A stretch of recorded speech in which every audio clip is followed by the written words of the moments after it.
السلام عليكم ورحمة الله. اليوم إن شاء الله نفتح دروس تاع العتبة، يعني دروس اللي راح يكونوا إن شاء الله في امتحان شهادة البكالوريا العام هذا دورة سبتمبر 2020. بروغريسيو بور لو باك ألمون 2020. راح نشوفوا الوحدات اللي راهم داخلين إن شاء الله. يا دي أينهايتن. راح نبداو بالوحدة الأولى طبعا اللي هي Deutschland Geographischer Überblick und Algerien. هذه الوحدة الأولى، هذه راح تكون في الباك، يعني نتوما تكون سورتو القواعد اللي داخلين في هذه ومن طول لي تكست.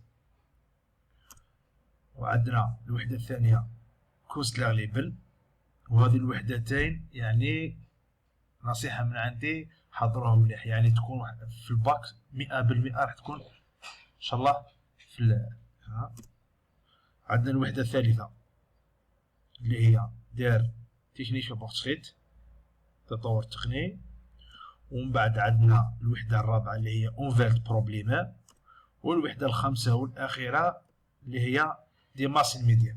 عندنا الوحدات هذو خمسة هما اللي راهم إن شاء الله معنيين بالبكالوريا العام هذا، يعني الوحدات اللي بقات اللي كيما كومونيكاسيون سميتل، وعندنا دي يوغاند، وعندنا اربايتسفيلد، هذو ما كاش. هذو الخمسة حضروهم مليح. نروحو ما يخص الجراماتيك. جراماتيك كما نشوفو هنايا عندنا دي فيرتسايت فورمن بريزنس بريتيريت بيرفكت فوتو، يعني هذو توجور كاينين. عندنا بريزنس تصريف الافعال في البريزنس، تصريف الافعال في البريتيريت، في البيرفكت وفي الفوتو. هذو حضرهم. ايوا صافي دير عندنا هذه وعندنا هذه وعندنا هذه وعندنا هذه. روحو ثانيا جيميشتا und schwach adjektiv ديكليناسيون. واش نقصدو بها دي جيميشتا، واش نقصدو بشواخ اديكتيف ديكليناسيون؟ حنا قرينا درنا دروس على اديكتيف ديكليناسيون، درناهم مع لي زارتيكل انديفيني ولي زارتيكل ديفيني، يعني سواء راح يكون مع ادوات التعريف ولا ادوات التنكير، هذو نقصدو بهم. من بعد عندنا فيربن ميت بروبوزيسيون، هذو شفناهم ثاني. فيربن ميت بروبوزيسيون يعني كيما دانكن ان sich beschäftigen mit sich interessieren für sich kümmern يا عندنا بزاف الافعال هذوك. عندنا كومبوزيتا. كومبوزيتا يعني لي مو كومبوزي، كيف نركبوا الجمل. يعني عندنا نركبوا الجمله اسم مع اسم، ولا صفه مع الاسم، ولا الاسم مع الصفه. هادو هما دي كومبوزيتا. نجيو للباسيف. الباسيف كيما راكم تشوفوا هنايا عندنا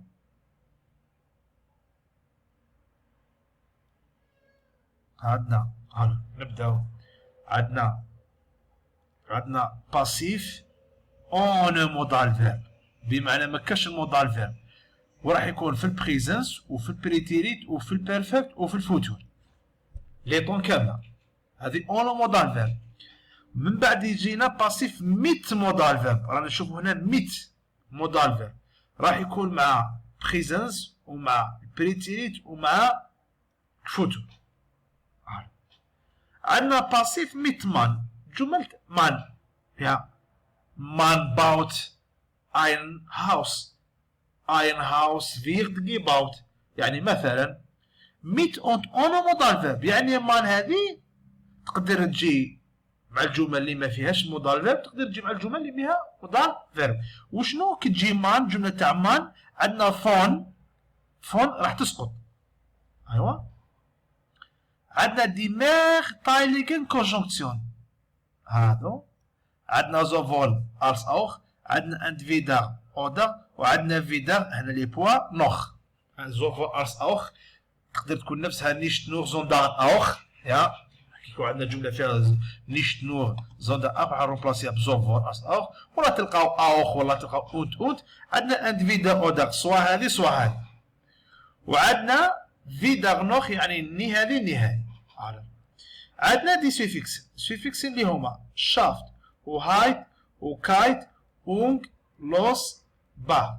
J'ai dit bien suffixen مكاس لي بريفيكس. لي سيفيكس يجوا في نهاية الكلمة، البريفيكس يجوا في بداية الكلمة. صافي دير هنايا شافت هايت كايت اونغ لوس با، هذو اللي راهم معنيين في شهادة البكالوريا، وهذا حسب إرسالية تاع مفتش التربية الوطنية لمادة اللغة الألمانية. أي جديد إن شاء الله راح نوفيكم به. عندنا الفينال زاتس كما نعرفوا مع أمتسو ومع داميت. يا الجملة اللي تكون كما نعرفوا تكون فيها لو ميم سوجي راح ندير أمتسو ولا داميت، دو بريفيرونس نديرو أمتسو، وكي يكون عندنا سوجي ديفيرون راح ندير غير داميت. بيان. عندنا ريلاتيف زاتس، ام نوميناتيف اكوزاتيف داتيف، يعني الجينيتيف ما كاش، كاين نوميناتيف اكوزاتيف داتيف ريلاتيف زاتس. الور نروحو بقالنا هنا واش بقالنا كونيوكتيف تسفاي ام بريزنس، كونيوكتيف تسفاي ام بريزنس نو كونجكسيون، يعني لازم تكونوا تعرفوا التصريف تاعو، يعني سهل. كونيوكتيف تسفاي بريزنس. عندنا الفور دو فورم كما نعرفوا، الفور دو فورم تدخل الافعال. عندنا الافعال اللي يعني ما تقدرش تجي معاها الفور دو فورم، عندنا اللي هما الهيفز فيرب، عندنا زاين وهابن وبلوس لي مودال فيرب. وفي الاخير عندنا بيدايتونغ دير مودال فيرب، دي بيدايتونغ دير مودال فيرب، المعاني نتاع لي فيرب دو موداليتي اللي هي زولين كونن ديرفن موغن انسوبيتون. هذا هما الوحدات والقواعد اللي راح يكونوا ان شاء الله في امتحان شهادة البكالوريا ان شاء الله العام هذا، يعني 5 وحدات. يا ركزوا نصيحة من عندي وتبقى مجرد نصيحة. يا عندنا الوحدة الأولى والثانية ركزوا عليهم مليح.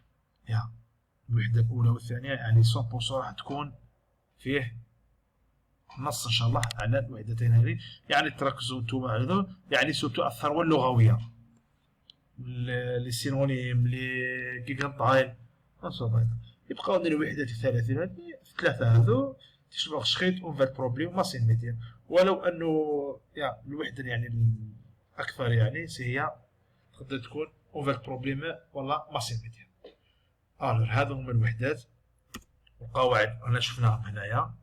يا واي سؤال فيما يخص يا قواعد ولا حنا يا درنا حصص تاع مراجعه، يعني درنا اغلب هذو درناها، بقات لنا غير حاجه يعني معظم الدروس درناهم، حتى انه كاين دروس راهم يعني درتهم ديجا التحضير تاعهم صاي، ولكن لظروف يعني ما درتهمش.